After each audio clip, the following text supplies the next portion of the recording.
Hi everyone, my name is Naman. My pronouns are he, him. I am a therapeutic radiographer currently working in research at the Royal Marsden Hospitals in London, mainly in Sutton. I have an honorary appointment with the Institute of Cancer Research, and then 2 days of the week I also work for Macmillan Cancer Support as an allied health professional clinical advisor. I also co-founded RadChat Oncology podcast and education platform, and I'm a very proud ambassador of Radiotherapy UK for 6 years now. So thank you for the opportunity, Alison, to be part of this and everyone else who's watching.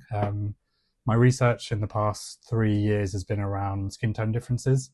So when someone has a radiotherapy treatment, usually with anything that's external, they will notice, or we will notice, professionals as well, that they have a skin reaction. So similar to sunburn, where you might see some color changes if the area is a bit more sore and things like that. So we know obviously 1 in 2 of us will get cancer in our lifetimes. Of that 1 in 2 statistic, around 50 to 60% of us who get cancer will have radiotherapy at some point in their life. And actually, to go one step further, love stats, obviously, all of us, 95% of anyone who has radiotherapy will have some form of acute or short-term skin change or skin reaction from the treatment. So although you might not notice with some advanced techniques that there is a skin reaction going on, something is happening. We're using high energy radiation to penetrate the skin to treat what we're trying to treat in the body. So it's really important just to understand that as well.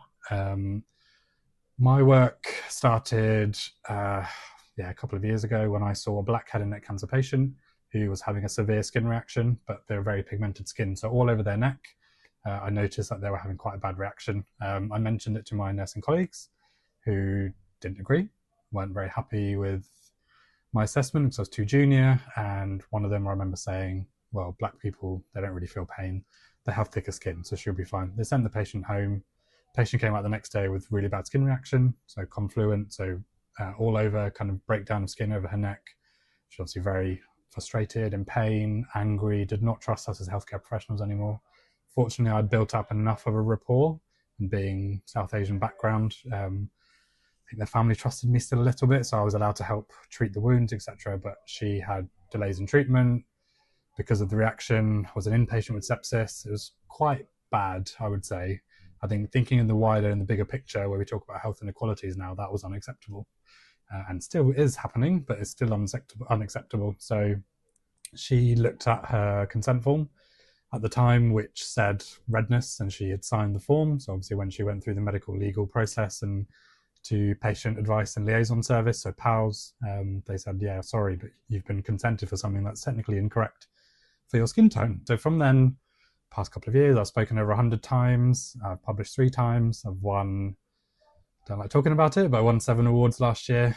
2 of them, the first time ever a therapeutic radiographer in history has won those, and one I'm the joint first, but also the youngest out of all the people who won the gold award from the Chief Allied Health Professional Officer for the UK for this work. Obviously, it's not been an easy road, lots of gaslighting, lots of tone policing, people telling me this isn't a problem, etc. But we know it is a problem. Diversity and inclusion isn't a buzz term, it is what we need. The global majority of the population across the world are people of colour, and actually we should be able to provide patient-centred care for anyone regardless of their skin tone. Anyway, rant over.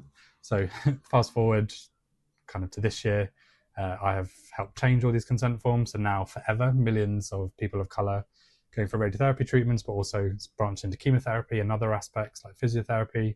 There's now the correct terminology for brown people, black people, but also for white people forever. So I'm very proud of that. I'm currently on my own research grant that I won from a cancer alliance called RM Partners Cancer Alliance in southwest and northwest London.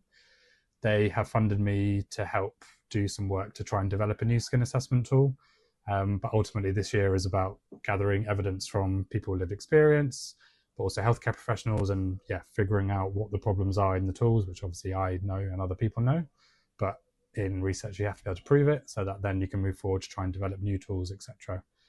So that's where I'm up to. So thanks very much for the opportunity to speak. I don't want to take up too much time, but I'll hand back to Alison. And please get in touch. Happy to collaborate and chat, and make sure you check out RadChat so you can listen to one of our, I think, 350 plus episodes. Thanks. Bye.